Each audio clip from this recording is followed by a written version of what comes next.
par Jérémy. Merci de vous être connecté. On espère que le webinaire vous plaira. Pour plus de confort, on va enregistrer pour que vous puissiez le retrouver et que les gens qui n'ont pas pu se connecter puissent aussi le retrouver. Donc, vos micros vont être coupés afin que seul Jérémy puisse parler pendant la présentation. Si vous avez des questions, vous pouvez les poser directement. Il y a un onglet discussion. On les traitera en fin de webinaire. On aura un dernier temps un peu d'échange qui sera dédié si jamais vous avez des questions sur la présentation qui aura été faite. Si ça vous va à tous, je vais laisser la main à Jérémy qui se présentera rapidement pour ceux qui ne le connaissent pas et qui vous présentera son petit webinaire du soir. Merci Benjamin. C'est parti. Est-ce que vous m'entendez bien tous? Oui, c'est bon? Vous m'entendez correctement? Oui. Alors, je me présente rapidement. Je suis éducateur sportif, thérapeutique et formateur avec différentes casquettes, également diététicien et formé sur le sommeil et sur la pratique TOP que je vous expliquerai en fin de programme. Donc, je vais partager mon écran. Alors, attendez. Hop, écran partagé. Et vous allez pouvoir voir ma présentation. Est-ce que vous voyez bien la présentation? C'est OK pour vous? Oui. OK. Alors, on est parti. Donc, je vais vous proposer de résumer un petit peu la santé en 4 piliers. Je vous expliquerai pourquoi, juste après cette petite introduction. Donc, je vais vous poser des questions, mais je sais très bien que vous n'avez pas l'occasion d'y répondre. C'est surtout pour garder le côté un peu interactif du webinaire. Qu'est-ce que la santé, le capital santé? Alors, si on reprend la définition rapide de l'OMS, de l'Organisation mondiale de la santé, c'est tout simplement un état complet de bien-être physique, psychologique, social, et ça ne se résume pas seulement sur l'absence d'infirmité ou de pathologie. Donc ça, c'est important de le savoir. Autour de vous, peut-être que vous posez la question quand vous croisez des gens, vous dites tiens, comment tu te sens, est-ce que tu vas bien? Il y en a qui ont des pathologies ou des maladies et qui se sentent toujours en très bonne santé, inversement. Des gens qui n'ont aucun souci de santé, qui devraient répondre oui, je vais très bien, et parfois vous disent ça va plus ou moins. Donc c'est vraiment une façon, un baromètre un petit peu d'interprétation de la santé.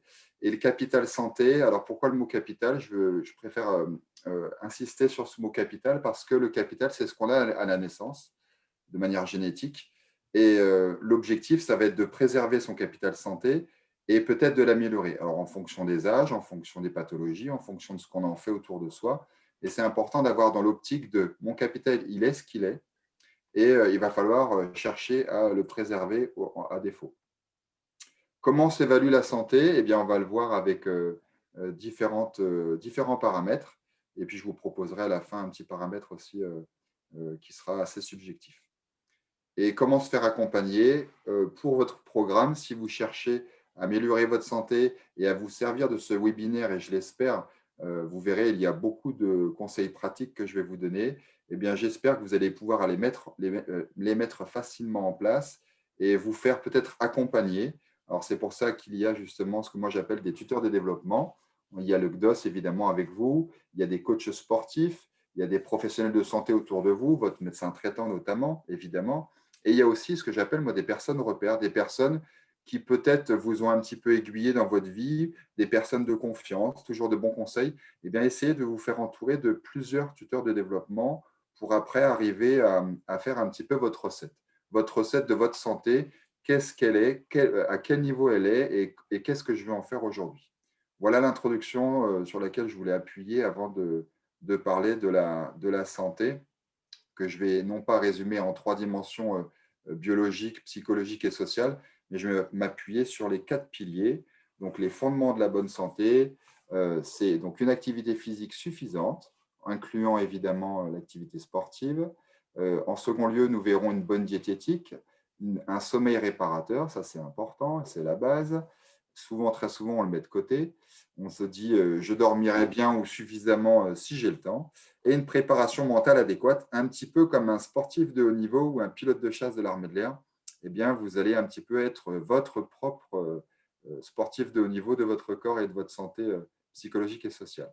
À la fin, comme l'a dit Benjamin, on se gardera un quart d'heure environ pour échanger les idées et les remarques. Et puis, si vous n'avez pas de questions, j'en trouverai. Moi, je vous trouverai des questions. C'est magnifique, hein? Allez, on y va. Premier pilier, l'activité physique suffisante. Premier pilier de notre santé. Alors, pourquoi bien bouger? On va le voir, on va l'expliquer avec quelques mots-clés. Vous pouvez évidemment prendre note sur les mots-clés que je vais donner. Quand bien bouger, ça c'est important, et à quelle fréquence surtout, parce que ce qu'on voit sur Internet et ce qu'on entend parfois, c'est assez paradoxal. Donc, on va essayer de clarifier les choses. Pourquoi bien bouger? Eh bien, pour rester en forme, ça c'est une première chose. Pour ceux qui veulent améliorer leur capital santé, eh bien, on va chercher à améliorer la condition physique. Donc, je vais vous donner des outils pratiques et concrets qu'on reprend en formation GDOS et DDCS pour les éducateurs thérapeutiques, sportifs thérapeutiques. Prendre soin de sa santé, ça c'est plutôt donc, les hygiénistes. Et pour le plaisir, comme disait Herbert Léonard, pour le bien-être, ça c'est plutôt les hédonistes. Et améliorer le lien social, le fait de pratiquer une activité physique, qu'on le fasse seul ou à plusieurs, ça va de toute façon, à court ou moyen ou long terme, améliorer le lien social. Eh bien, c'est pour toutes ces bonnes raisons qu'il est important de bien bouger. À quel moment et quand bien bouger? Eh bien, là, c'est les 4 temps qui sont importants de retenir. Parfois, quand on pose la question, est-ce que vous êtes actif? Est-ce que vous êtes sédentaire? Les gens se perdent un petit peu dans les définitions. Alors, je ne vais pas vous refaire les définitions de la sédentarité et de l'activité, mais ce qu'il faut vous dire, c'est que posez-vous, vous, les questions. Est-ce que je bouge suffisamment à la maison, dans mes déplacements, à vélo, à pied? Est-ce que je prends les marches? Au travail, est-ce que j'ai un travail sédentaire? Est-ce que j'ai un travail actif? Un charpentier, un maçon va dépenser évidemment beaucoup plus de calories, va bien sûr beaucoup plus préserver sa santé qu'un expert comptable qui sera assis toute la journée. Et dans les loisirs. Et très souvent, quand on vous pose la question, est-ce que vous êtes actif? Eh bien, très souvent, les gens disent, oui, oui, je suis très actif, je fais du sport 2, 3 fois par semaine. Eh bien, moi, j'ai envie de vous dire que vous pouvez très bien être considéré comme sédentaire, même en faisant 2, 3 heures de sport par semaine. Parce qu'une semaine, c'est 7 jours de 24 heures, donc 168 heures. Eh bien, posez-vous la question, si vous êtes sportif pendant 3 heures sur ces 168 heures, qu'est-ce qu'il en est des 165 heures qui restent? Eh bien, il faut absolument chercher à être un peu plus actif au domicile. Alors, je le dis surtout pour les messieurs, pour aider un peu plus dans les tâches ménagères, évidemment. Dans les déplacements, préférez les escaliers que l'ascenseur. Essayez peut-être de contourner un petit peu vos déplacements, de rajouter du temps au travail pour ceux qui travaillent encore. Est-ce que vous avez l'occasion de bouger au moins 5 à 10 minutes toutes les heures pour ne rester assis plus d'une heure? Et dans les loisirs, évidemment, augmenter ses loisirs, notamment les loisirs sportifs. À quelle fréquence? Eh bien, suffisamment et régulièrement. Alors, ce sont des adverbes qui veulent tout dire et rien dire en même temps, mais j'ai préféré rester vaste parce que si on suit les recommandations qu'on entend dans les médias, c'est minimum une demi-heure pour un adulte d'activité physique et minimum 1 heure pour un enfant adolescent. Euh, Moi, j'ai envie de vous dire, par rapport à aujourd'hui, faites le constat aujourd'hui sur une feuille de papier, vous marquez, vous dites, bah, tiens, combien de temps je marche par jour, à la maison, dans les déplacements, au travail, dans les loisirs, et cherchez tout simplement à augmenter l'activité physique que vous allez faire, notamment le nombre de pas, on le verra avec le podomètre. Et ça, c'est très important de chercher à rester positif et ne pas vous donner une barrière idéale que vous n'arriverez peut-être pas à atteindre. Alors, si on suit le conseil des cardiologues du sport, ça va être une demi-heure d'activité physique modérée, voire assez intense, pour être essoufflé. Et elle peut être remplacée par 3 activités assez intenses qui vont durer plus longtemps, comme ce qu'on appelle le cardio, je vais y venir tout à l'heure, par semaine, pour avoir un effet bénéfique sur la santé. Mais pas que, parce qu'on ne peut pas résumer l'activité physique sur le sport cardio seulement. Régulièrement, pourquoi je marque cet adverbe qui est important, c'est que très souvent, les gens me disent, je fais du sport, je suis très actif le week-end et du lundi au vendredi, je n'ai malheureusement pas le temps. Eh bien, il n'y a pas de régularité. Vous pouvez très bien faire 4 heures de sport le samedi, 4 heures le dimanche, ça fait 8 heures par semaine, c'est beaucoup, c'est très bien peut-être, mais ce n'est pas régulier, donc ce n'est pas bénéfique. Comment évaluer votre capital santé, notamment biologique? Eh bien, il y a différents paramètres. Les évaluations anthropométriques, c'est tout simplement les évaluations du corps. Alors, très souvent, les gens se pèsent, c'est très bien, c'est une bonne chose. Alors, si vous voulez, vous, maintenant ou tout à l'heure, pendant le temps d'échange, calculer votre IMC, vous marquez votre IMC, on le calculera tout à l'heure. Pour que ce soit clair et simple pour tout le monde, c'est tout simplement votre masse, votre poids en kilogrammes, divisé par votre taille, divisé par votre taille.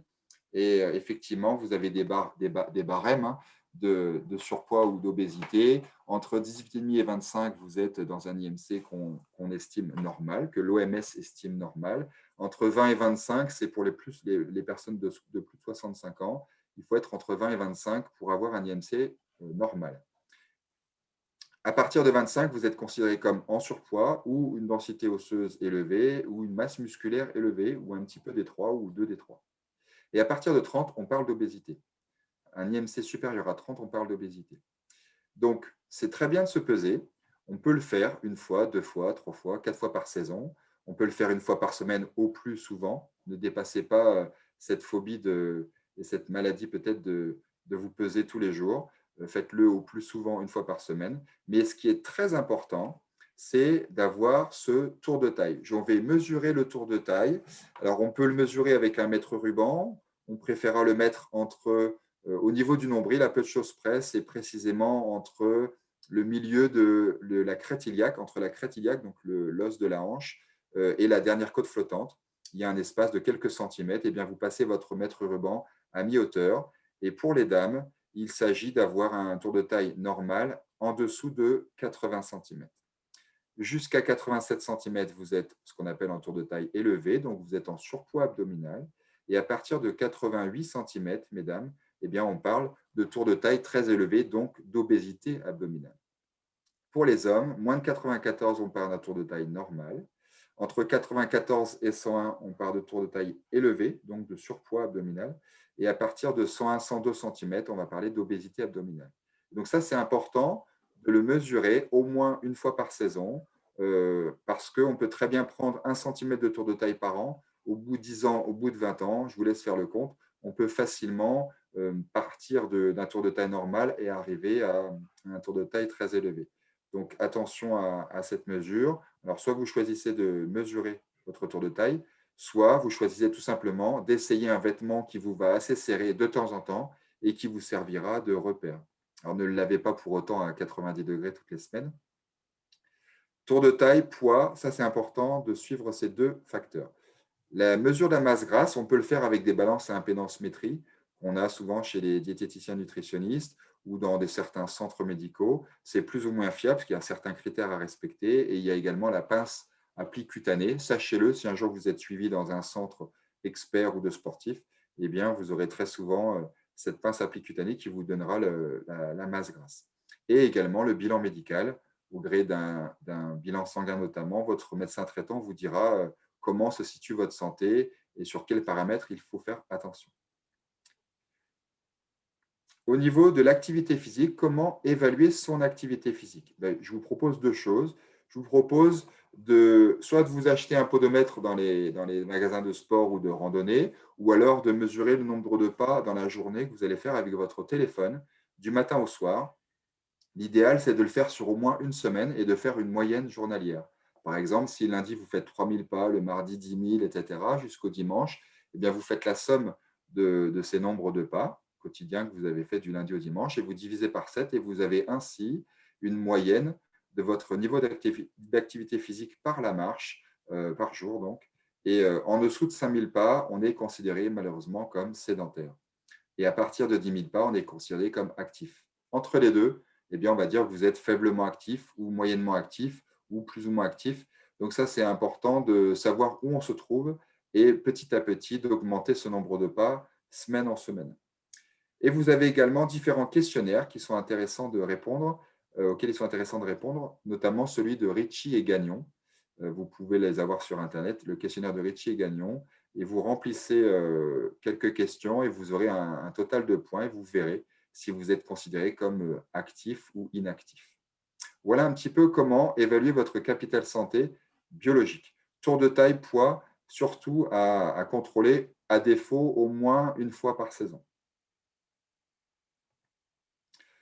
Le sport fait partie de l'activité physique. Oui, c'est la santé, mais à condition de respecter les 10 règles d'or. On ne lira que les mots-clés pour ne pas perdre de temps sur cette diapo. Le sport, c'est la santé. Si vous signalez à votre médecin les douleurs, essoufflements anormaux, les palpitations cardiaques que vous pouvez ressentir, le malaise éventuel, si vous respectez un échauffement avant la séance de sport et une récupération euh, euh, pardon, plus ou moins active puis passive après le sport, ne pas vous arrêter brutalement pour éviter les malaises vagos. Si vous vous hydratez suffisamment, régulièrement, l'objectif, c'est de savoir si on s'hydrate bien en contrôlant ses urines. Alors, ne le faites pas maintenant, s'il vous plaît. Vous verrez, si vous avez les urines claires de manière générale, c'est que vous buvez suffisamment. Éviter les activités intenses extérieures quand les températures extérieures sont en dessous de, alors j'ai oublié le E de extérieur, dans température extérieure sous moins 5 degrés ou au-dessus de 30 degrés, on peut faire une activité sportive si on n'a pas de contre-indication médicale, mais attention à ne pas forcer. Ne fumez pas surtout les 2 heures avant et les 2 heures après, mais ce qui est le plus dangereux, c'est l'heure qui suit le sport. Ne consommez pas de substances dopantes, évidemment, ça concerne plus souvent les sportifs de bon ou de très haut niveau. Je ne fais pas de sport intense en cas de maladie, état fiévreux, grippal, et je pratique un bilan médical. Alors là, c'est plutôt hommes et femmes sont pratiquement à égalité, hein. Vers les 35-40 ans, les médecins traitants vous proposeront de faire un bilan médical complet, hommes et femmes, pour vérifier que ces 10 règles d'or soient bien respectées avant de pratiquer le sport. Vous avez ce pictogramme qui vous donne un petit peu des idées comment bouger plus souvent dans la journée, en allant chercher, en faisant ses courses à vélo ou à pied, en montant les escaliers, en promenant les enfants, les petits-enfants, en faisant des balades, en accompagnant son chien avec la laisse ou sans la laisse, sa compagne ou son compagnon avec ou sans la laisse. Il faut essayer de trouver un maximum d'activités pour bouger davantage. Comment se construire un programme, qu'on soit sportif ou non? Il est très conseillé, recommandé, et maintenant les coachs et les médecins sont en accord complet pour vous dire que 2 mots-clés sont à retenir, cardio et renforcement. Si vous voulez vous faire un bon programme personnalisé, il s'agit peut-être de commencer par une séance par semaine, puis un peu plus tard 2 séances, puis 3 séances. Si vous arrivez, messieurs, dames, à faire 3 séances de sport par semaine en combinant cardio et renforcement, vous avez tout compris et vous aurez de très bons résultats, mais il faut le faire de manière progressive. Je vous ai proposé un programme où vous pouvez le voir, du lundi au dimanche, vous avez des jours de travail, d'entraînement sportif et des jours de repos. Lundi, mercredi, vendredi, j'ai mes combinaisons cardio-renforcement, sauf le mercredi où j'ai décidé de faire, par exemple, un cardio un peu plus longtemps ou un cardio intense ou assez intense si mon médecin me le conseille. D'accord? Il faut toujours demander avis médical, parce qu'on n'a pas tous les mêmes âges, pas tous les mêmes pathologies, pas tous la même santé. Et j'ai mis cardio d'une part, minimum 30 minutes pour qu'il y ait un impact positif sur le cœur, minimum 30 minutes où je vais chercher à être un peu essoufflé ou essoufflé. Là, on parle de cardio non-stop, donc on y va progressivement. On demande conseil à Benjamin ou à tous les coachs que vous connaissez pour faire les choses intelligemment et de manière progressive, et le renforcement postural, avant même de faire le renforcement musculaire. Le renforcement postural, c'est renforcer les muscles, mais en faisant attention à sa posture. Donc, ce sont très souvent des exercices qui vont être exécutés assis sur une chaise ou assis en tailleur sur un tapis ou à genoux. Donc, ce sont des exercices classiques avec faible poids. On va renforcer la posture avant de commencer à mettre un peu plus de poids, que vous pourrez voir dans les salles de sport si vous êtes évidemment encadré, et je vous le souhaite vivement d'être encadré. Mais voilà la combinaison, comment organiser un petit peu ces séances d'entraînement. D'accord? 3 séances, c'est l'idéal. On passe à la diététique, si vous le voulez bien. Deuxième pilier de notre santé. Alors, vous allez entendre forcément des choses que vous avez déjà entendues, mais c'est intéressant et important d'appuyer sur les points clés. Comment bien manger? Je vous laisse quelques secondes de réflexion. Comment vous pourriez résumer, comment vous pourriez définir le bien manger? Si je vous dis, qu'est-ce que signifie pour vous bien manger? Je vous laisse quelques secondes de réflexion. Et les points clés, les mots-clés, je vous les donne. Eh bien, c'est manger équilibré, diversifié, en quantité adaptée et avec plaisir. Alors, équilibré, eh bien, c'est tout simplement faire appel aux 7 familles d'aliments que vous voyez sur les histogrammes ici. Vous avez la famille principale, c'est les boissons, qu'on va résumer par les eaux plates et gazeuses. Ensuite, vous avez la famille des féculents, en deuxième. En troisième, vous avez la famille des fruits et légumes. Ensuite, vous avez la famille des produits laitiers, qu'on peut remplacer par notamment les fruits oléagineux s'il y en a qui n'en consomment peu ou pas du tout. Vous avez la famille des VPO, viande, poisson, œufs, c'est-à-dire les protéines animales. Pareil, s'il y en a qui n'en consomment pas ou peu, il faut absolument demander un suivi médical par rapport au fer et la vitamine B12, c'est très important. Et si vous en consommez peu, on peut justement les remplacer. Alors, je ne sais pas si en diapo derrière, j'en parle, mais je crois que oui. Je vous en parlerai un peu plus longuement tout à l'heure. Matières grasses et les produits sucrés, non pas interdits, mais à limiter. Sauf si vous avez certaines pathologies, tout ce qui concerne les artères notamment, eh bien, et le cœur, eh bien, vous aurez des limitations certainement données par votre médecin nutritionniste ou votre médecin traitant ou votre diététicien nutritionniste d'hôpital qui vous suivra. Donc ça, c'est important d'avoir ces 7 familles d'aliments dans l'ordre décroissant, c'est-à-dire la plus importante, c'est l'eau, les féculents, les fruits et légumes ensuite, les produits laitiers, on en a besoin, mais pas trop souvent, pas trop non plus, viande, poisson, œuf, abats, charcuterie, mais surtout viande, poisson, œuf, en produits animaux, protéines animales, et matières grasses et produits sucrés. Ça, c'est ce qu'on appelle manger équilibré. Manger équilibré, c'est sur la semaine.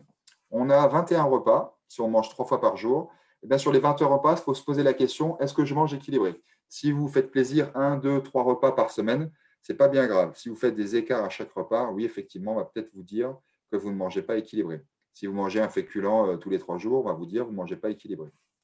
Diversifier, ce terme-là est important parce que si vous mangez toujours les pâtes en féculents, si vous mangez toujours la banane en fruits et les haricots verts en légumes, si vous mangez toujours le même fromage en produits laitiers, eh bien vous mangez équilibré peut-être, mais vous ne mangez pas diversifié.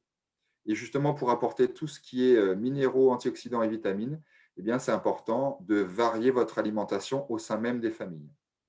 En quantité adaptée, il s'agit évidemment, et là je vais vous donner des idées de quantité et de portions juste après, il s'agit d'adapter les quantités précises par rapport à votre métabolisme de base et à votre niveau d'activité physique journalier.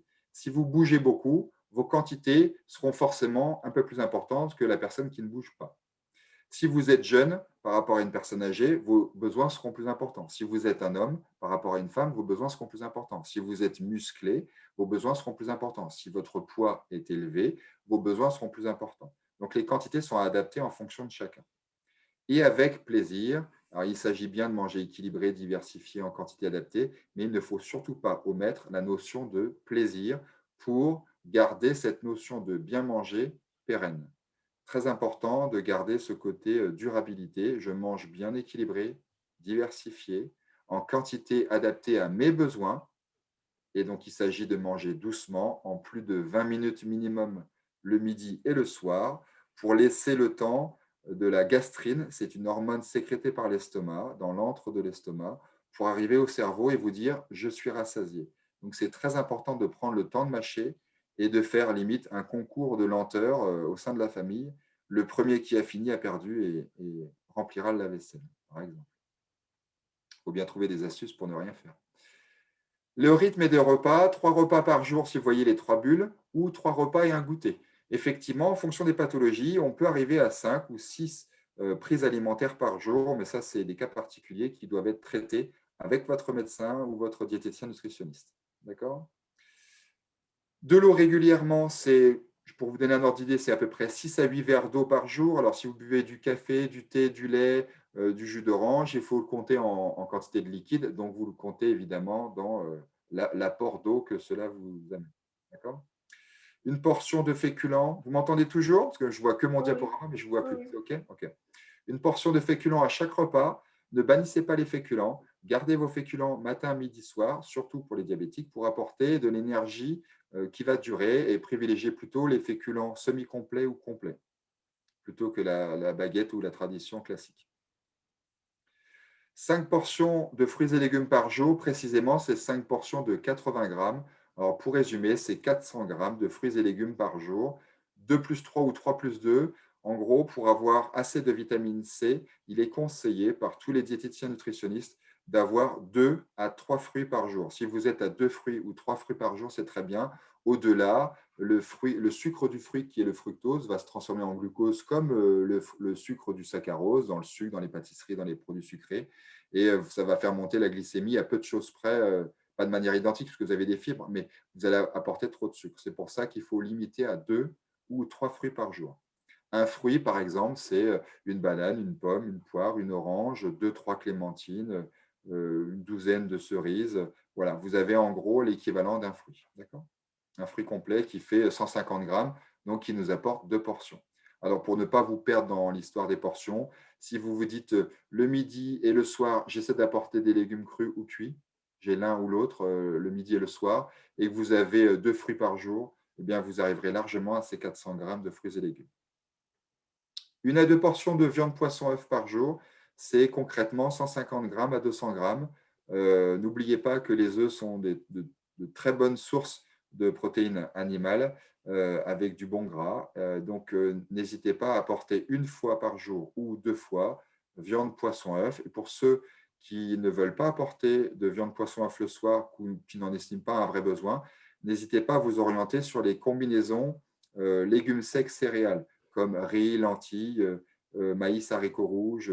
Il y a plein de combinaisons différentes qui pallient justement le manque de protéines animales et vous pourrez les remplacer par les protéines végétales, mais sans facteur limitant. 2 à 3 portions de produits laitiers par jour. Ceux qui ne consomment pas beaucoup de produits laitiers, eh bien, je vous invite à chercher la vitamine D, alors dans le poisson gras notamment, et puis le calcium, vous l'aurez dans notamment les fruits oléagineux qui sont très intéressants, noix, noisettes, amandes. Très important d'apporter du calcium, pas que pour la masse osseuse, hein, pour les dents, pour l'influx nerveux, pour la contraction musculaire. 1 portion de matière grasse par repas, c'est par exemple un peu de beurre le matin sur ses tartines, une cuillère à soupe d'huile le midi et le soir, soit dans la cuisson, soit en assaisonnement. Eh bien, vous arriverez à apporter des matières grasses intéressantes, notamment en privilégiant tout ce qui est huile d'olive et huile de colza ou de noix, qui vont vous apporter les oméga 3 et les oméga 6, qui sont très complémentaires. Et les produits sucrés, évidemment, ainsi que l'alcool, à limiter. Gardez-le pour le plaisir. Essayez de ne pas être trop tenté en sachant qu'on dit souvent le sucre appelle le sucre. Effectivement, quand on mange des produits sucrés, ça fait monter la glycémie, le taux de sucre dans le sang, et vous allez avoir ce qu'on appelle une hypoglycémie réactionnelle, c'est-à-dire que quand vous mangez quelque chose de très sucré, votre pancréas envoie de l'insuline et va faire descendre le taux de sucre un peu en dessous de la normale, ce qui fait que quand vous mangez quelque chose de sucré, 1 heure ou 2 après, vous avez de nouveau envie de manger sucré parce que vous êtes en hypoglycémie réactionnelle. Les sportifs de bon niveau le savent. Évitez de manger sucré juste avant de courir.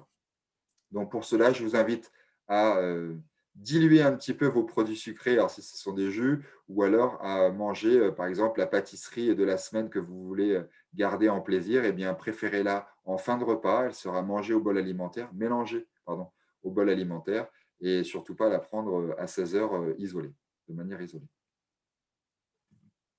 Troisième pilier, le sommeil réparateur. Très important, très souvent on le met de côté, eh bien c'est une erreur. Alors comment y parvenir pour avoir un bon sommeil? Le bon sommeil, tout à gauche, j'ai bien marqué qu'un bon sommeil, c'est quelque chose de qualitatif, c'est-à-dire que vous vous sentez en forme le matin et dans la journée.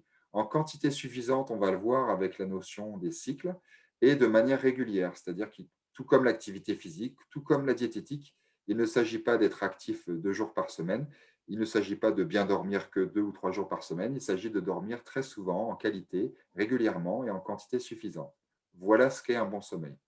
Comment y parvenir? Eh bien, c'est tout simplement, et ça c'est l'aspect scientifique, c'est en synchronisant le nictémère, c'est-à-dire le rythme nictéméral, c'est l'alternance jour-nuit.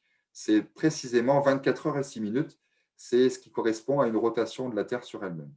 Eh bien, on va essayer de synchroniser cette alternance jour-nuit avec notre propre horloge qu'on appelle l'horloge biologique, et en termes scientifiques, on l'appelle le rythme circadien. Comment allons-nous synchroniser un petit peu ces deux horloges?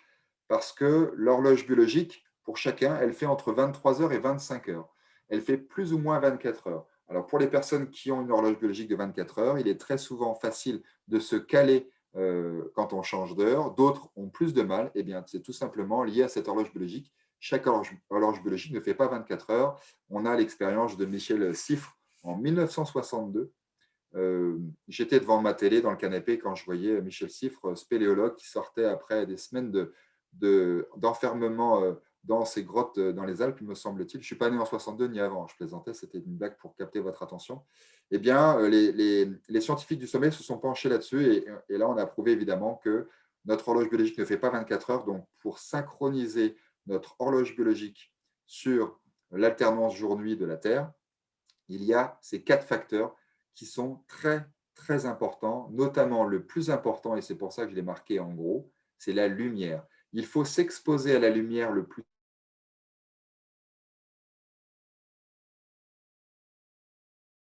et à contrario, le soir, au moins 1 heure avant de se coucher, il faut diminuer les lumières, mettre plutôt des petites lumières. Il faut arrêter les écrans d'ordinateur, smartphone, au moins 1 heure avant, pour éviter justement de ne pas sécréter cette mélatonine, cette hormone qui va nous permettre d'avoir un bel endormissement. Donc la lumière, on s'expose le plus tôt possible le matin et on fait attention à la lumière le soir. Deuxième facteur qui est très important, eh bien voilà, ça met de l'eau à mon moulin, c'est l'exercice physique. Quelqu'un qui va être actif dans la journée aura un meilleur sommeil que quelqu'un qui est sédentaire et qui reste assis toute la journée. Le rythme des repas également, il ne s'agit pas de manger une fois à 11 heures le midi, à 15 heures, de sauter le repas. Si vous avez justement cette irrégularité du rythme des repas, eh bien, vous avez un mauvais synchronisateur ou synchroniseur externe de ces 2 horloges. Donc, il faut essayer, à une demi-heure près, 1 heure près maximum, d'avoir un bon rythme des repas. Et enfin, les activités sociales, même si on est à la retraite, il faut essayer d'organiser un petit peu son agenda de la journée pour rester actif et bien montrer au corps qu'on est actif du matin au soir. Alors, je vais vous parler dans la foulée justement de la notion de sieste et du cycle, mais je vous laisse regarder encore et faire peut-être une photo avec votre téléphone ou noter les points clés, la lumière très importante, l'activité physique, l'exercice physique, le rythme des repas et les activités sociales. L'exercice physique, c'est tout simplement l'activité physique répétée. C'est pour ça qu'on parle d'exercice physique. Un cycle de sommeil. Alors, comment se compose une nuit de sommeil? Eh bien, une nuit de sommeil, on pourrait l'imager avec un enchaînement de trains. Un train avec sa locomotive sur la gauche et ses wagons, ça correspond à un cycle de sommeil. Et selon les scientifiques du sommeil, pour un adulte, ça correspond à plus ou moins 1 heure et demie. Ça va entre 1 heure et demie et 2 heures très souvent. Le cycle de sommeil. Quand on fait une nuit de sommeil, on fait un enchaînement de cycles de sommeil, 3, 4, 5, 6. Pour avoir un bon sommeil, il est conseillé d'avoir au moins 4 à 5 cycles d'1 heure et demie à 2 heures pour avoir cette quantité suffisante. Si on revient sur la définition du bon sommeil, qualitatif, OK, quantité suffisante, on y est, c'est le cycle de sommeil. Il faut essayer d'avoir 4 à 5 cycles de sommeil minimum. Donc, je vous laisse faire les calculs. Si on est un petit dormeur et qu'on fait des cycles d'1 heure et demie, eh bien, 4 fois 1 heure et demie, 6 heures. 6 heures, ça correspond au minimum pour un petit dormeur. Et pour un gros dormeur qui fait des cycles plutôt de 2 heures, eh bien, 4 cycles de 2 heures, parce que c'est 4 cycles minimum, 4 fois 2 heures, 8 heures, eh bien, vous avez donc 6 heures minimum pour un petit dormeur, 8 heures minimum pour un gros dormeur. C'est pour ça qu'on dit très souvent, c'est pas moi, hein, ce sont les scientifiques du sommeil qui disent que la moyenne, c'est aux alentours de 7 heures, 7 heures et demie en minimum de quantité de sommeil. Alors, vous pouvez regarder dans le train, si on alors là, je vous parlais d'enchaînement de cycles, hein. Vous avez donc plusieurs cycles à la suite dans votre nuit de sommeil. Et dans chaque cycle, vous avez des phases qui vont varier en durée. La première, c'est le sommeil lent léger, pendant lequel on part. Le sommeil lent profond, pendant lequel on récupère physiquement, psychologiquement, très important pour les enfants notamment, et le sportif. Et le sommeil paradoxal, partie pendant laquelle on rêve un peu plus et très souvent, si on se réveille juste quelques minutes après avoir rêvé, eh bien, souvent on se rappelle de ces rêves qui ont eu lieu pendant le sommeil paradoxal. Alors, vous avez une latence de quelques minutes et à la suite de cette latence, vous allez soit vous réveiller parce que, par exemple, vous avez fait 4, 5 ou 6 cycles et que vous n'êtes plus fatigué et vous allez vous réveiller de vous-même, donc en forme, ou alors vous allez repartir sur un autre cycle de sommeil. Alors là, je vous donne l'exemple, par exemple, du camion poubelle qui passe le matin. Parfois, il passe à 5 heures, à 6 heures, à 7 heures. Vous dormez peut-être accompagné et peut-être que vous dites, bah, tiens, effectivement, chérie, est-ce que tu as entendu le camion ce matin? Oui, moi, je l'ai entendu. Et toi? Moi, je ne l'ai pas entendu du tout. Eh bien, vous n'étiez tout simplement pas dans la même phase du cycle de sommeil. Cette latence, très souvent, quand on est à deux doigts de se réveiller, on est très souvent dans le sommeil paradoxal ou dans la latence. Et quand il y a des bruits forts comment dire, qui arrivent autour de son environnement de sommeil, et puis qu'on est dans le sommeil lent profond, on ne les entend pas. Voilà la raison pour laquelle on entend parfois des bruits et parfois pas pendant son sommeil. Alors, je vous ai fait une diapo qui est très simple à faire. On est soit de chronotype matinal ou vespéral, ou de chronotype vespéral, mais petit dormeur. Je m'explique. Les personnes qui ont du mal à rester éveillées après 21h30, 22h et qui se réveillent facilement le matin tôt, même en vacances, à 6h, 7h du matin, eh bien, vous faites partie à ce moment-là des chronotypes matinaux. Ceux qui, au contraire, ont des capacités aisées à être actifs et à réfléchir jusqu'au soir, même jusqu'à 23h minuit, et qui, plutôt en vacances, préfèrent les grasses matinées ou les week-ends, eh bien, ce sont des chronotypes vespéraux. Et vous avez des gens qui se couchent tard, par exemple à minuit, et qui se lèvent à 6 heures et qui ont fait leurs 6 heures de sommeil, peut-être 4 fois 1h30, eh bien, ce sont des chronotypes vespéraux, mais petits dormeurs.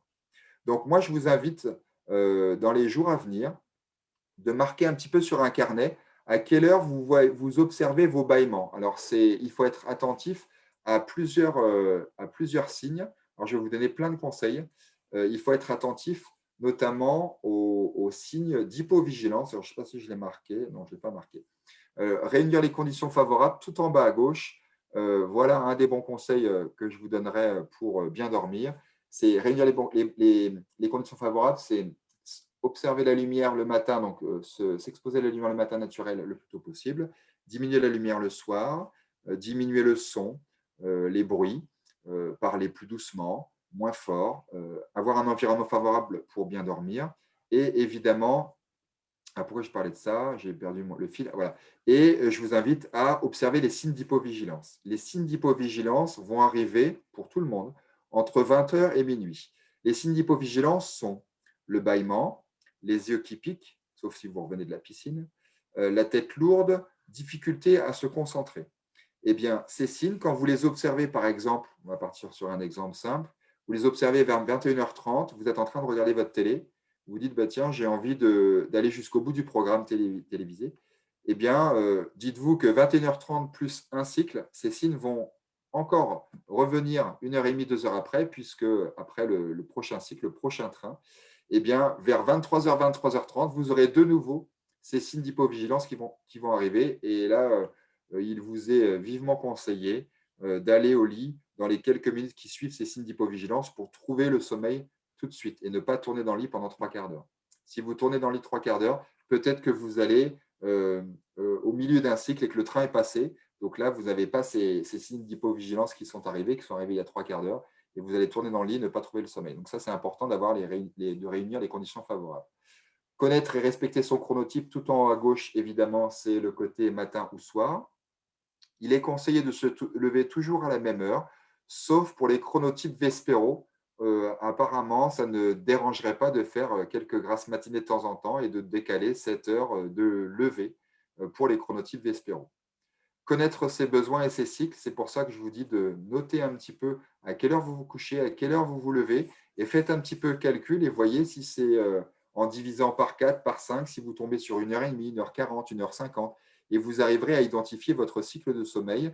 Un autre exemple, conseil que je vous donnerais, ce serait quand vous vous couchez le soir et que vous vous réveillez dans la nuit, vous regardez à quelle heure vous êtes réveillé. Et très souvent, dans la nuit, quand on a des angoisses, quand on a envie d'aller aux toilettes pour faire ce qu'on a à faire, très souvent, ça arrive après 2 cycles.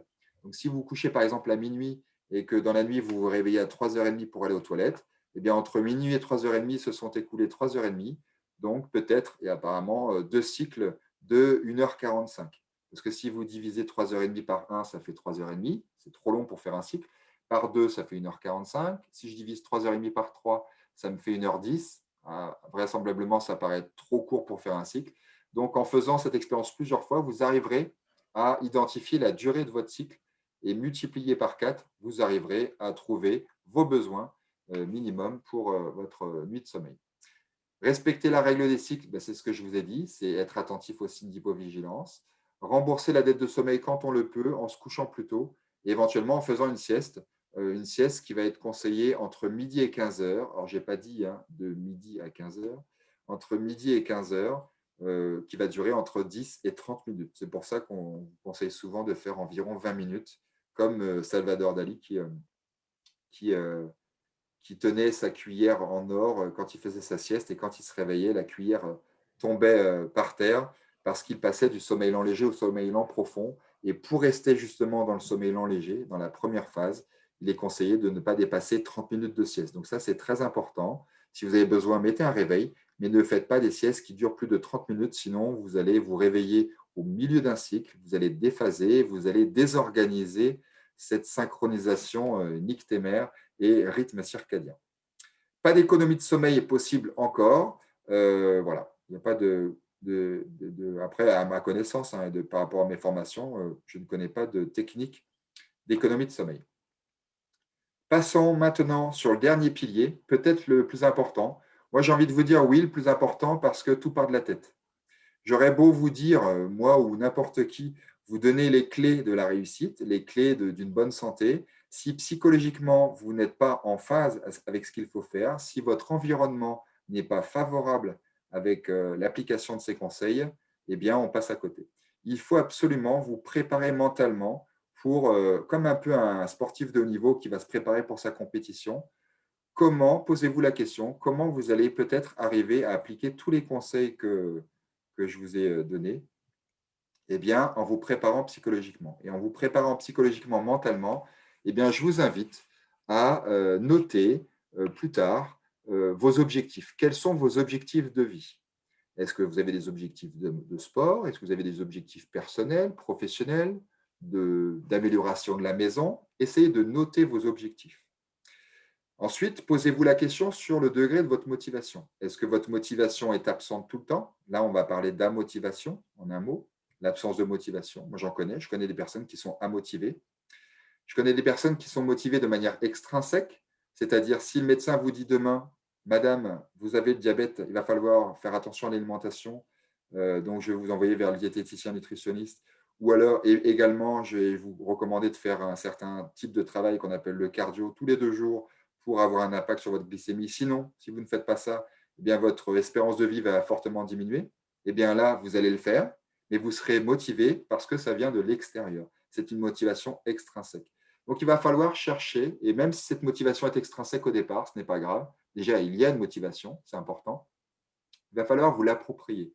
Vous l'approprier, la comprendre et vous l'approprier pour faire en sorte que ce soit pérenne et que ça devienne une motivation intrinsèque, une motivation qui vienne de vous. Quand on fait les choses pour soi, la motivation est beaucoup plus forte et les efforts ne sont plus des efforts. Il faut être également régulier. C'est le mot que j'utilise en tant que coach dans toutes mes interventions. S'il n'y a pas de régularité, il n'y a pas de résultat. Tout comme quelqu'un qui veut être fort en maths. Tout comme quelqu'un qui veut bien conduire. Bah, quelqu'un qui veut bien conduire, s'il conduit une fois par mois, il ne conduira pas forcément bien. Voilà. Il faut être régulier.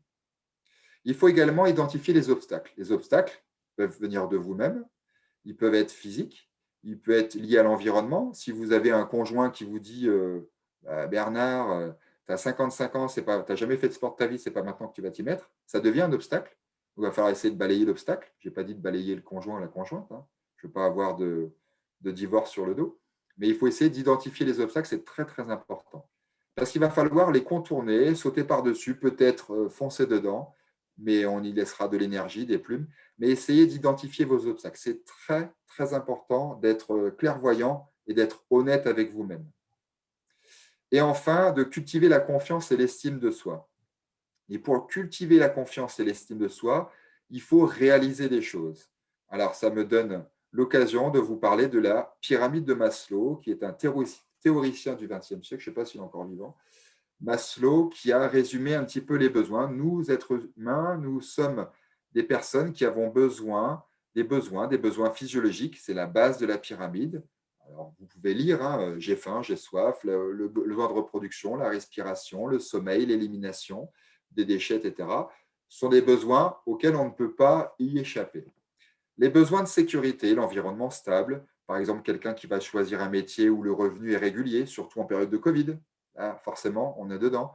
Quelqu'un qui a un travail instable, forcément, ne répond pas à des besoins de sécurité. C'est encore le socle de notre pyramide. Les besoin d'appartenance de la famille, des amis, au travail. Important de se sentir appartenir à quelque chose.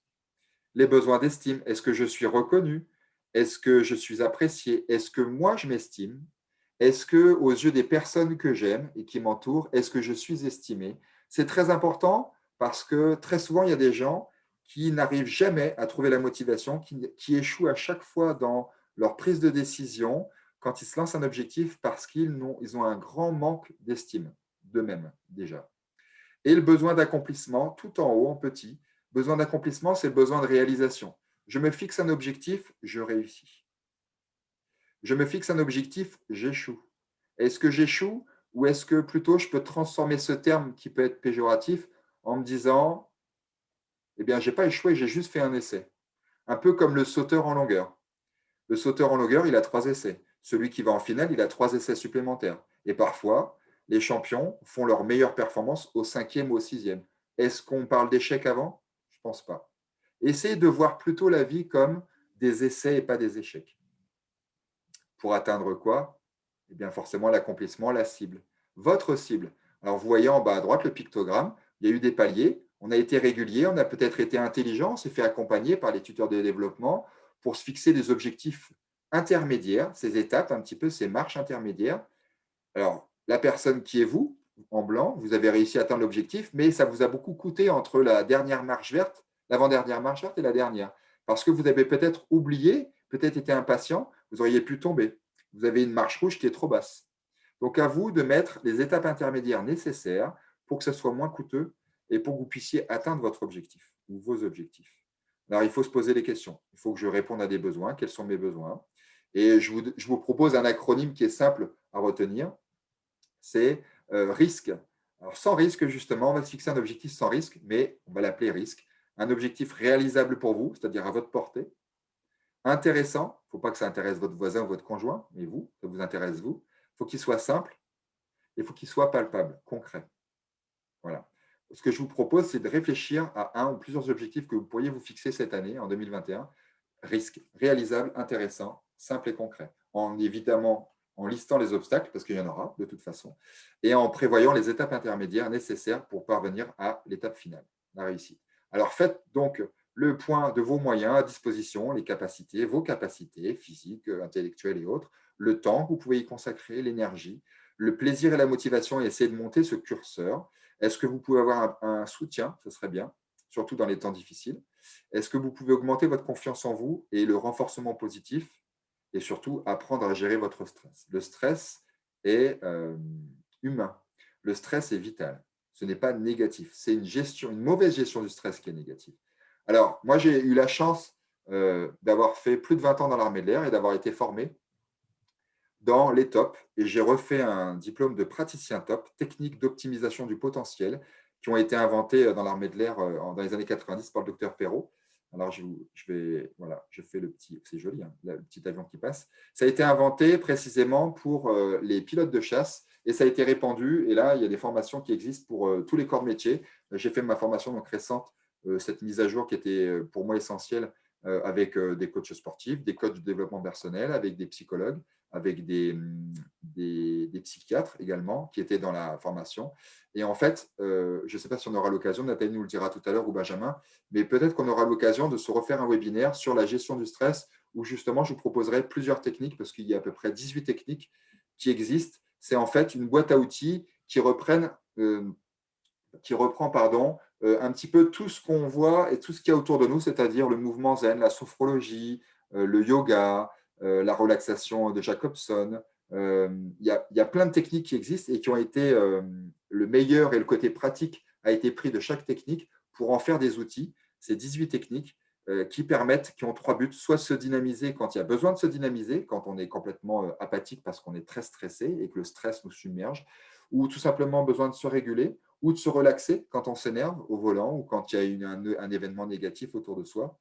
Mais ça peut marcher seulement si vous ne refusez pas de faire ce genre de technique. Hein. Quelqu'un qui va faire de la sophrologie, qui va aller voir un thérapeute, s'il n'a pas du tout envie, qu'il n'y croit pas, il est déjà dans le refus, donc ce n'est pas bon.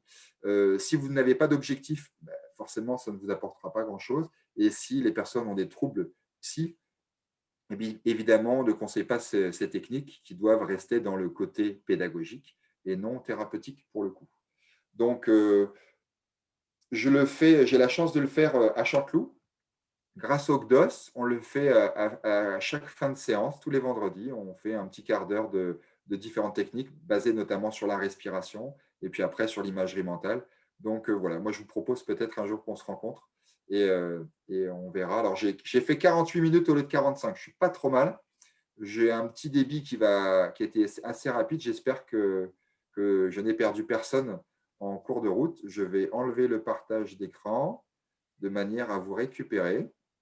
Et puis, je suis ouvert à toutes vos questions. Je ne sais pas comment Nathalie ou Benjamin on s'organise au niveau des questions. Je vous laisse faire les maîtres de cérémonie. Ouais, bah en tout cas, merci beaucoup Jérémy pour cette présentation. C'était très intéressant, je trouve personnellement. Merci. Ce qu'on va faire, c'est qu'on va laisser la parole du coup aux autres personnes qui étaient présentes. S'ils ont des questions, je vais laisser Nathalie gérer les micros, redonner accès aux personnes. Et, euh, et s'il y a des questions, on est dans la phase d'interaction du coup, qui rentre en jeu.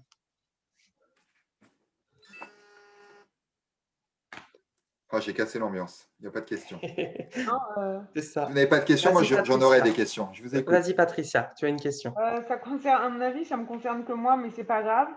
Il n'y a pas de... Je dors à peu près 10-11 heures par nuit. Mhm. Alors, j'ai eu un cancer au mois d'avril. Les traitements sont terminés depuis le mois de juillet. D'accord? Donc, ça fait plus de 6 mois. Avant, je dormais du style 2 heures, 4 heures par nuit. J'avais un environnement professionnel très stressant. Donc, je dormais très, très peu. Mais quand même, ça m'étonne que j'ai besoin de tant de sommeil si longtemps après les traitements. Alors là, c'est du domaine médical. Moi, je suis Ok. quelqu'un de très, je pense hein, qu'on me connaît comme ça, je suis quelqu'un de très honnête et de très humble dans mon métier. C'est-à-dire que quand ça sort de mon domaine de compétence, je le dis clairement. Et là, madame, je vous invite vivement à en parler à votre médecin traitant qui verra peut-être s'il y a besoin d'aller plus loin dans cette recherche de sommeil parce qu'effectivement, l'hypersomnie peut être un des symptômes de troubles du sommeil. L'hypersomnie qui dépasse les 10 heures peut être un trouble du sommeil ou tout simplement une phase de récupération que votre corps a par rapport à ce qui vous est arrivé les mois d'avant et les années d'avant, vous étiez en dette de sommeil. Mais je ne vais pas aller plus loin dans la réponse. D'accord. Ce que je vous dirais, madame, c'est d'aller voir votre médecin traitant et Ouais. surtout de bien noter tous les conseils de sommeil que je vous ai donnés. Ça ne Oui. vient pas de moi, ça vient d'une formation que j'ai eue dans l'armée de l'air et Oui. qui a été faite suite à des spécialistes du sommeil qui se sont réunis pour justement faire une batterie de conseils pratiques pour les donner aux coachs sportifs dans l'armée de l'air pour après les dispenser dans les forces armées. Donc, ce sont vraiment des choses un peu parole d'évangile et les conseils que je vous ai donnés, essayez de les appliquer pendant au moins 3-4 mois. Et Ouais. effectivement, si vos soucis de sommeil ne changent pas, de toute façon, il faudra, en premier lieu, moi je vous conseillerais d'aller voir votre médecin traitant pour lui en parler, d'essayer d'appliquer ces conseils pendant 3-4 mois. Et effectivement, s'il n'y a pas de bienfait clair, eh bien, de refaire le point avec votre médecin. Mais c'est vraiment votre médecin ou un médecin spécialiste du sommeil, notamment le professeur Léger à Paris, qui est le grand spécialiste, qui pourront beaucoup plus vous aider que moi. Moi, je suis que le messager de bons conseils. Ok. Merci beaucoup. Je vous en prie, madame.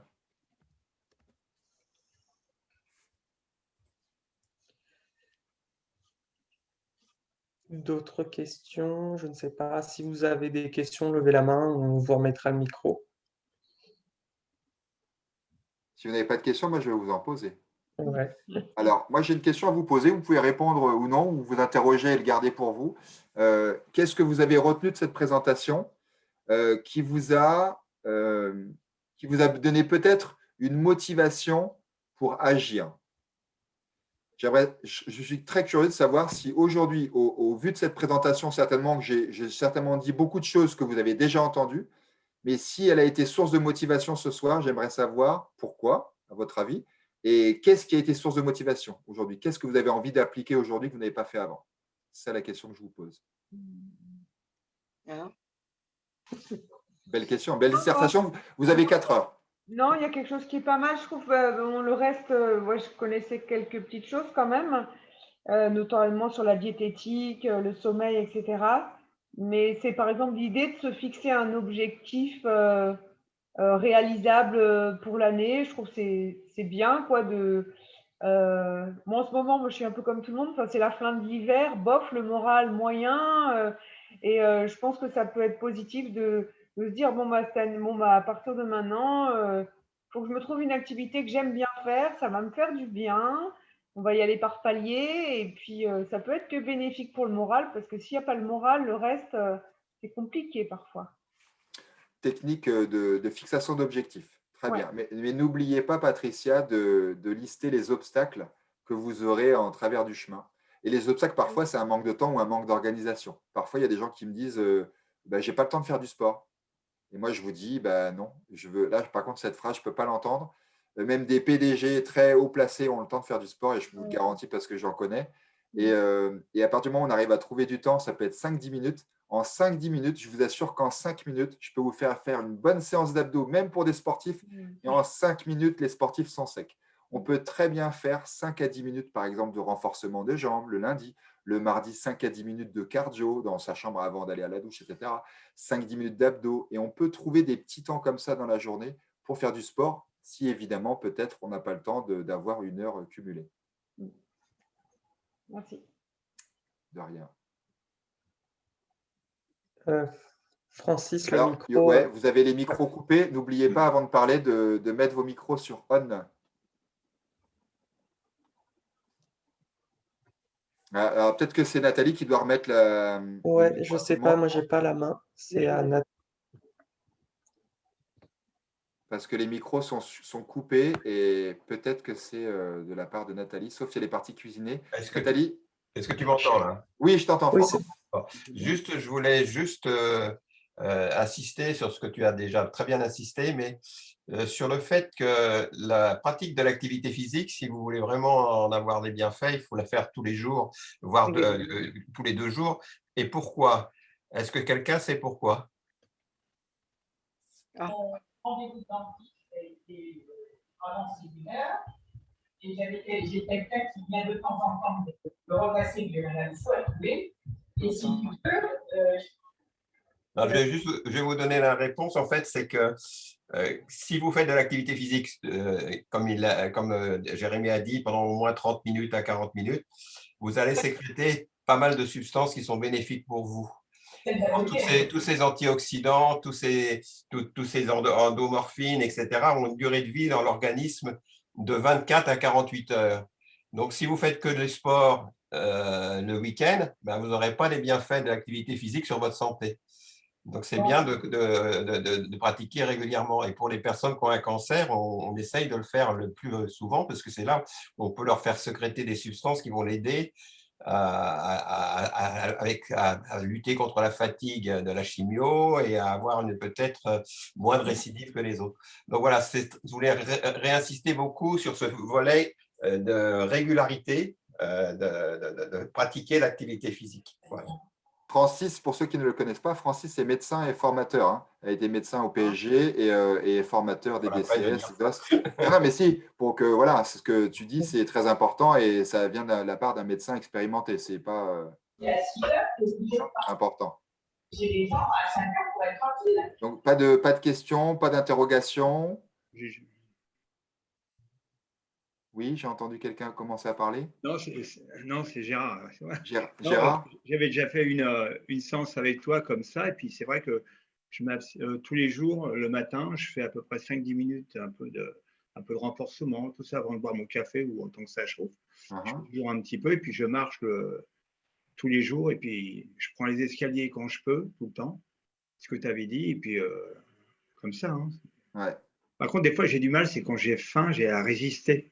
Alors, j'essaye de boire de l'eau, mais des fois, c'est assez dur. Alors, par rapport à la diététique, c'est pour ça que c'est important de se connaître et d'être honnête avec soi-même. 3 repas par jour sont conseillés, mais on peut très bien faire aussi une collation qu'on appelle le goûter vers 16-17 heures.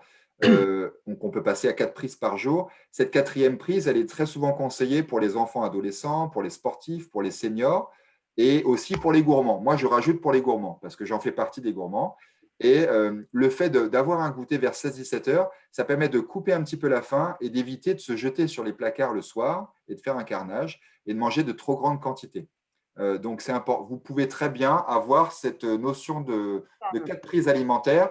Et ce qui est important de retenir, c'est après un petit déjeuner ou après un goûter, il faut essayer d'attendre au moins 3 heures avant de remanger. Et après un déjeuner, c'est plutôt 4 à 5 heures. Donc, en gros, si vous prenez un petit déjeuner vers 7-8 heures, vous pouvez très bien attendre. L'idéal, c'est 4-5 heures. Vous remangez à midi, vers midi et demi, par exemple. Et 16-17 heures, vous avez votre goûter et votre dîner à 20 heures. Et en faisant de manière bien espacée, vous pouvez justement avoir une faim mesurée plutôt qu'une faim démesurée. Et pour répondre à ta question précisément, Gérard, quand on a très faim, eh bien, il ne faut pas hésiter à se dire « j'ai très faim, il est 10 heures du matin, je n'arriverai jamais à attendre jusqu'à midi ou 13 heures. » Eh bien là, je mange un fruit. Vous mangez un fruit, vous buvez un grand verre d'eau, ça va gonfler le ventre un petit peu, et vous aurez l'énergie, vous forcez à penser à autre chose pendant la demi-heure qui suit, et vous allez voir que déjà, ça ira beaucoup mieux. Donc, une pomme, c'est très bien. Une pomme, c'est très bien. Vous buvez un grand verre d'eau après ou avant, eh bien, je vous assure que ça permet déjà de caler. D'accord? D'accord. Voilà. Vas-y, Paul. Moi, je voudrais dire quelque chose. Bonjour à tous. J'ai un souci de motivation, puisque Jérémy en a parlé tout à l'heure. Précédemment, je faisais de l'activité sportive assez régulièrement. J'ai été opéré d'une prothèse totale du genou qui m'a fait donc faire de la rééducation en milieu hospitalisé, plus le Covid, font que ce changement de rythme m'a fait démotiver. Et j'ai aujourd'hui un peu, même beaucoup de mal à retrouver cette motivation que j'avais précédemment parce que, en plus, dans le cadre avec Jérémy et son équipe, je le faisais avec beaucoup de plaisir. Et cette motivation-là, je l'ai perdue parce que j'ai plus ce plaisir. Alors depuis qu'on se connaît, ça veut dire qu'en fait, il y a eu 2 obstacles supplémentaires qui sont arrivés. Oui. Et les 2 obstacles, c'est ce problème au genou avec cette prothèse et puis la période Covid qui fait que. Et après, si on se sent moins bien et qu'on prend du poids, c'est encore un obstacle supplémentaire où on se sent moins bien dans sa tête. Donc, ça fait 3 obstacles de plus qu'avant. Il va falloir se dire, voilà, OK, la COVID, on n'a pas le choix. On doit faire avec. Et l'objectif, c'est pour chacune, quelles que soient les choses qu'on rencontre, on parle souvent de la résilience, eh bien, c'est de faire avec et d'aller de l'avant quoi qu'il arrive. C'est un petit peu la force des sportifs de haut niveau, de certains militaires qui vont au combat et des gens qui sont forts mentalement, qui se disent « mais effectivement, je traverse la même épreuve qu'un tel ». Et la personne à côté, elle est toujours positive et elle parle de manière toujours positive. Et puis moi, je vois souvent le négatif. Donc, il va falloir essayer peut-être, Paul, de refaire un petit point sur une feuille blanche quand tu es de bonne humeur, que tu as bien dormi. Tu dis, tiens, OK, les obstacles supplémentaires par rapport à avant sont comme ça. Comment je trouvais ma motivation avant? Je me sentais bien après le sport. OK, donc je vais essayer de me renforcer positivement. J'étais fier de moi et de concrétiser un petit peu les bienfaits juste après.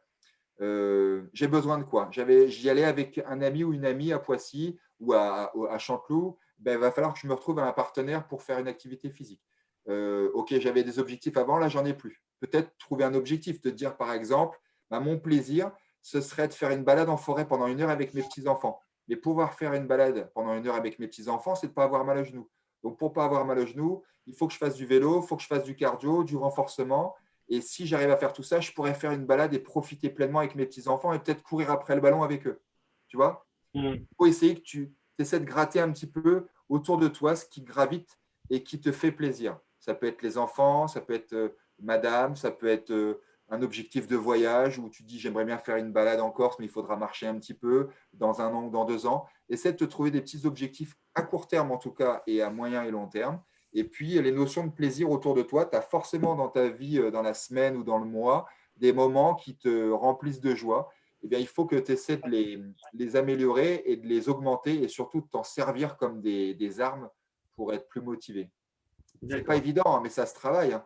Et dans la fin de séance qu'on fait à Chanteloup, on se garde toujours un quart d'heure justement et on va travailler dessus. On va travailler sur ce que j'appelle, parce que ça s'appelle comme ça, la programmation mentale de la réussite. On va se fixer un objectif et puis on va avancer là-dessus. Voilà. Donc, moi, je t'invite, Paul, à reprendre contact avec le CDOS et à revenir parmi nous. D'accord. Merci beaucoup. Avec plaisir. Moi, j'ai une question du coup pour toi, Jérémy. Avec plaisir. Qu'est-ce que tu penses Est-ce que c'est possible pour toi, jeûne intermittent et activité physique? Est-ce qu'il y a des gros impacts? Est-ce que tu as lu des choses dessus? Parce qu'il y a une nouvelle tendance un peu en ce moment en diététique qui est faire du jeûne intermittent journée enfin voilà, il y a plusieurs méthodes. Mais c'est vrai que entre faire un jeûne intermittent, pratiquer régulièrement de l'activité physique, est-ce que tu as lu des choses dessus ou pas Alors, j'ai lu des choses dessus. Moi, je suis le diététicien nutritionniste généraliste. Je reste sur les fondements et les bases. Là, ça va être que mon avis personnel. Moi, je suis contre le jeûne parce qu'en fait, en jeûnant, le corps va utiliser comme énergie les acides aminés glucoformateurs. Donc, on a plein d'acides aminés. Et en fait, il y a 4 acides aminés glucoformateurs, c'est-à-dire que le corps va les détruire pour en faire une forme de glucose, d'énergie, parce qu'il manque d'énergie. Et en faisant du jeûne, ce n'est pas en risque, on perd du muscle en fait. Donc en faisant, et ça c'est le sportif qui vous parle, et j'ai eu les confirmations évidemment sur le terrain avec des bodybuilders musulmans qui font le ramadan et qui galèrent après avoir fait leur mois de jeûne, qui galèrent pour reprendre la masse musculaire et refaire les compétitions derrière. Et effectivement, le jeûne, eh bien, on n'a pas beaucoup d'énergie, le corps il va puiser l'énergie où il va détruire notamment du gras, oui certes, ok, il va utiliser du gras, mais il va également utiliser la masse noble, la masse qu'on a du mal à construire, le muscle, donc c'est déconseillé pour un sportif déjà. Après, il y a certains athlètes de haut niveau, et là tu vois, on sort du sujet, certains athlètes de haut niveau en course à pied qui le font pour justement habituer à travailler en sous-énergie pour être meilleur quand on a l'énergie pleine. Donc ça concerne que les sportifs de haut niveau en course à pied et souvent à l'INSEP.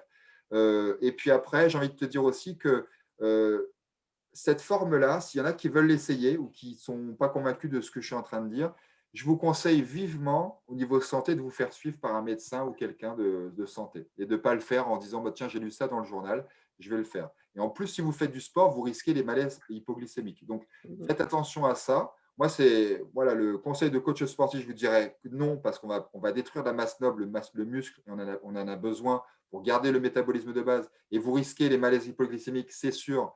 Et donc ça, voilà, je suis convaincu de ça.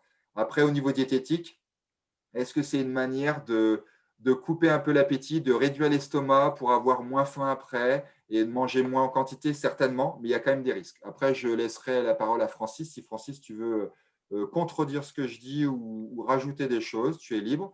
Mais attention aux jeunes, en tout cas, ne le faites pas de vous-même, faites-le suivi. Et perso, je suis contre. J'ai entendu des études scientifiques allemandes qui disaient que le jeûne était conseillé pour le suivi des cancers, pour éviter de nourrir le cancer, etc. Oui, certainement. Mais là, ça reste du domaine médical et suivi.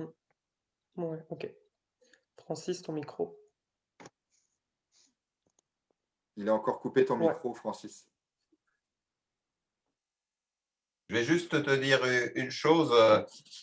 Personnellement, je trouve qu'il y a un intérêt à faire une technique qu'on connaît bien, c'est-à-dire de rester, de répartir les repas différemment pour les gens qui sont en surpoids.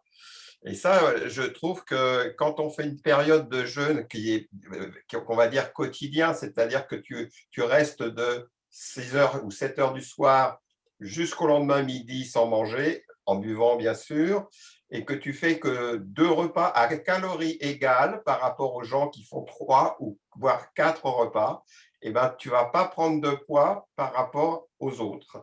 Et il y a très peu de gens qui, en utilisant cette méthode, sont obèses. Donc, ça peut être quand même un intérêt. Je ne parle pas du sportif de haut niveau, là. Je suis tout à fait d'accord avec Jérémy pour le sportif de haut niveau. Et puis, une deuxième chose aussi, je pense que ça a quand même un certain intérêt en pathologie, avec tout ce qui est noté sur en particulier les tumeurs et tout ça. Je pense qu'il peut y avoir dans la technique que j'ai décrite, je n'ai pas parlé du jeûne où on fait plusieurs jours comme ou des choses comme ça. Je pense qu'il peut y avoir quand même, moi, enfin personnellement, je pense qu'il y a de se mettre en cétose.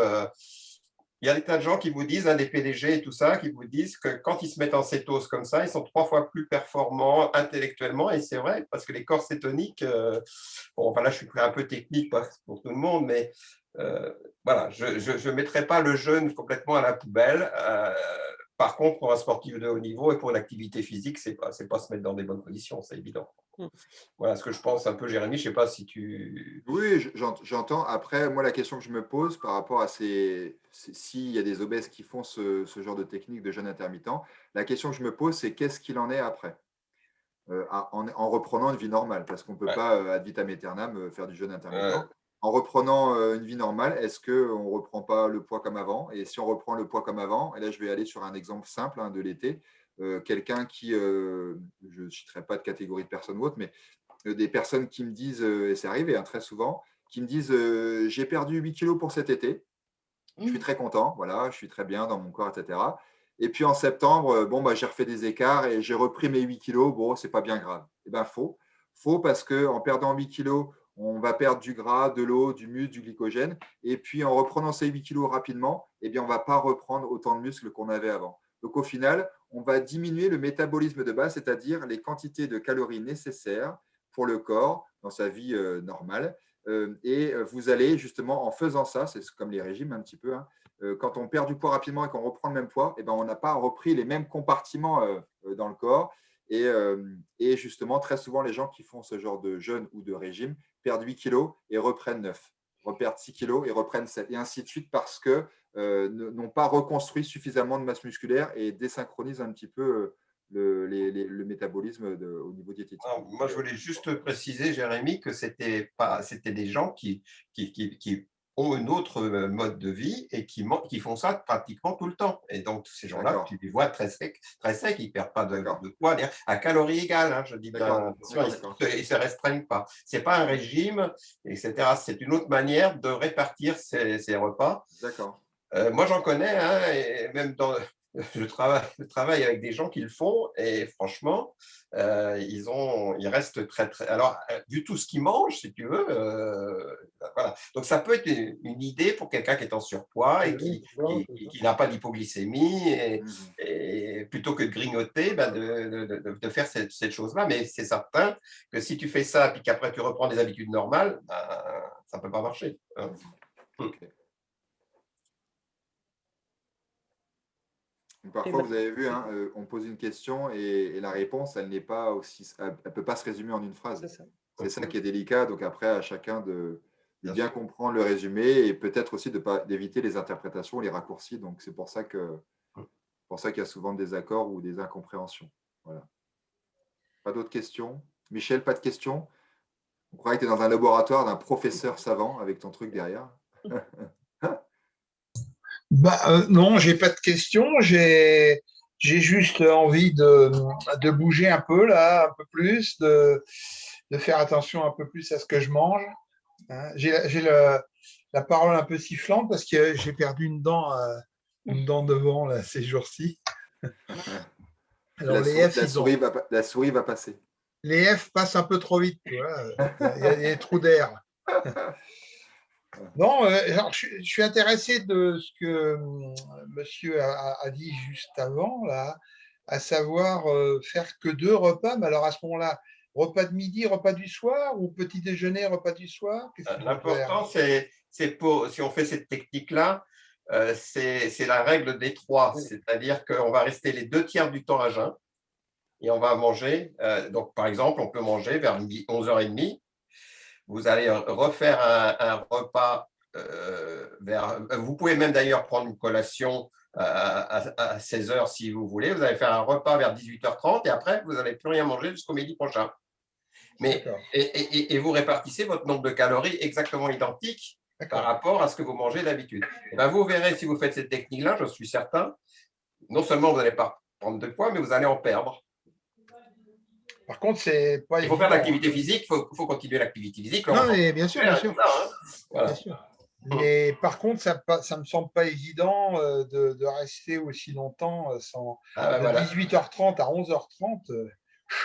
Vous allez Ah, faire Koh-Lanta chez vous. Et vous verrez, au départ, les 2 premiers jours, on dit, oh là là, c'est compliqué. Et puis après, le corps s'habitue et finalement, c'est vrai qu'intellectuellement, des fois, on a l'impression de raisonner mieux quand on est un petit peu à jeun. Oui, sûrement. Oui. Il y a des fois, et donc, ça vient après naturellement. Moi, je ne le fais pas, hein. Mais je connais des tas de gens qui le font et qui me disent ça. Je sais que j'ai quelqu'un de très proche qui fait, bon, ça marche très bien. Mais C'est intéressant à savoir. Voilà, à calories égales, vous n'allez pas vous restreindre, c'est pas quelque chose qui va faire que vous n'allez plus avoir de plaisir, que ceci, que vous allez enlever certains des aliments que vous aimez bien. Non, non, à calories égales, je dis bien. Oui, mais j'avais compris. Ouais. Et puis, voilà. De toute façon, notre ennemi, c'est le sucre, hein, comme l'a dit Jérémy. Hein, donc, ce n'est pas le cholestérol. Hein, comme le disait. L'important, c'est aussi d'avoir un bon rapport oméga 3, oméga 6 dans les huiles et tout ça. Donc, voilà, c'est tout un système. Mais voilà, je ne pense pas qu'on perde du muscle dans ces cas-là. Si on fait ça, c'est une habitude, quoi. Après, parce que la perte de muscle, c'est vraiment un problème parce que moi, j'ai eu la Covid au mois de novembre. Donc, j'avais perdu 5 kilos que j'ai repris assez vite après. J'ai vraiment le sentiment d'avoir repris de la graisse et d'avoir perdu du muscle au finish. Hein. Bien sûr.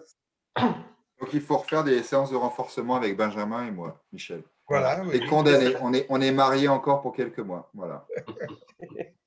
Ouais, j'essaye de faire. Hein, j'ai vu, tu es vu en visio, tout ça. Non, c'est bien. Il faut absolument être régulier puis se trouver des petits temps, même si c'est 5-10 minutes par jour. Mais il y a des exercices, il y a plein de manières de faire. Vraiment. Par contre, les séances de Chanteloup, elles se font toujours le vendredi. Ça a repris et demain, il y a. D'accord, ok. Demain, je pense que je peux. Demain, on est quel jour? Mercredi? Ah non, je ne pourrais pas. Bah non. Vendredi. Après-demain. Non, après-demain, oui. Après-demain, je vais chez le dentiste. Donc, vaut mieux. Je vais avoir quelques. Vaut mieux pour retrouver les F, vaut mieux. Ça serait bien, oui. Okay. Bon, si vous n'avez pas d'autres questions. Merci encore, Jérémy. Avec un grand plaisir. Et puis, merci à Nathalie, et Benjamin et Léon de me faire confiance. Merci à tous. Merci beaucoup. Merci, Jérémy. Ce que je voudrais dire sur les 4 piliers, il y a 2 mots qui reviennent souvent. C'est objectif et régularité. Et sur les 4 piliers. Effectivement, c'est ce qui fait l'équilibre de la vie. Et ce qui fait qu'on est dans le bien-être. C'est aussi simple. Enfin, c'est simple à dire. C'est peut-être plus difficile à faire. Mais effectivement, mettre ça en pratique. En activité, ça permet effectivement d'avoir un bien-être général et durable. Voilà. Ben, c'est très bien parce que moi, c'était un peu l'objet de ma question au tout début quand je voyais qu'il n'y avait pas beaucoup de questions. C'était qu'est-ce que vous avez retenu, qu'est-ce qui est la source de motivation et pourquoi. Et là, c'est important quand vous assistez à quelque chose, que ce soit Léon ou n'importe qui, c'est de dire quels sont les mots-clés que vous avez retenus. Et ces mots-clés, il faut vous les approprier et faire un peu votre moteur, quoi. Moi, dans ma vie, c'est objectif, régularité tout le temps. Je suis régulier dans ce que je fais pour être bon et puis pour avoir des résultats. Et puis, je me fixe des objectifs tout le temps. Et parce que c'est mon caractère. Et c'est peut-être pour ça que d'ailleurs, ça ressort dans mes piliers. Parce que je suis convaincu qu'il faut avoir des objectifs quand on veut avoir des résultats, évidemment. Et puis, il faut être régulier. Sans régularité, malheureusement, ça ne paie pas et on ne comprend pas pourquoi ça ne marche pas. Alors, tout simplement parce qu'on n'est tout simplement pas régulier ou organisé. Et il faut absolument l'être. Et Jérémy, pour terminer, je te remercie beaucoup sur ta présentation. Hein, et on fera appel à toi tu nous as donné envie de connaître les tops. Ouais. Et je pense que ça nécessite un webinaire à part entière sur les tops et les outils que tu peux proposer, qui ont été synthétisés parce qu'il y a beaucoup de courants sur la gestion du stress. On entend beaucoup de choses. Il y a un petit peu une guerre de clochers et ça sera intéressant justement de voir les outils qui sont synthétisés. Avec grand plaisir. Ok, Ah, ça serait super. Ouais. on fera appel à toi. Merci. Merci, Bonne Jérémy. soirée. Merci Bonne beaucoup. soirée à Bonne tous. soirée à tous. Prenez soin de vous. Bye bye. À bientôt. Au revoir. Bye bye. Jérémy, merci tout le monde. Au revoir. Ciao, ciao. Au revoir, Sandrine. Benjamin.